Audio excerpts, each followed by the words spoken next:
સાબરકાંઠા અને અરવલ્લી જિલ્લાના દૂધના ભાવફેર મુદ્દે પશુપાલકોનો વિરોધ આજે 5મા દિવસે પણ અડગ રહ્યો। સાબર ડેરી સામે ચાલી રહેલા આંદોલનને કારણે દૂધની આવકમાં અત્યાર સુધીનો સૌથી મોટો ઘટાડો નોંધાયો।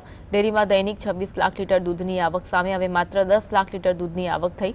આ ઘટાડાને કારણે બફેલો દૂધની પ્રોડક્ટનું ઉત્પાદન હાલ પૂરતું સ્થગિત કરવામાં આવ્યું। આંદોલનના કારણે ડેરી દ્વારા દૂધ અને છાશના પાઉચનું વિતરણ 2 દિવસ સુધી બંધ રહ્યું હતું।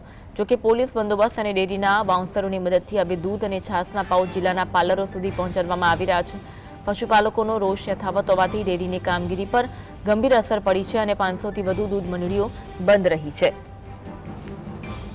પશુપાલકોના આંદોલનથી દૂધની આવકમાં ફેર પડ્યો છે। ડેરીના બાઉન્સરો સાથે દૂધ છાશના પાઉચ પાર્લર સુધી પહોંચાડવામાં આવ્યા હતા। સાબરકાંઠા પશુપાલકોના વિરોધનો આજે 5મો દિવસ છે। આંદોલનના કારણે દૂધની આવકમાં અત્યાર સુધીનો સૌથી મોટો ઘટાડો નોંધાયો છે। સતત 5મા દિવસે ભાવફેર મામલે પશુપાલકોનો વિરોધ યથાવત જોવા મળી રહ્યો છે। સાબર ડેરીમાં દૂધની આવકમાં અત્યાર સુધીમાં સૌથી મોટો ઘટાડો નોંધાયો છે। ડેરીમાં દૈનિક 26 લાખ લીટર દૂધની આવક સામે હવે માત્ર 10 લાખ લીટર દૂધની આવક થઈ રહી છે। આ ઘટાડાને કારણે બફેલો દૂધની પ્રોડક્ટનું ઉત્પાદન હાલ પૂરતું સ્થગિત કરવામાં આવ્યું છે।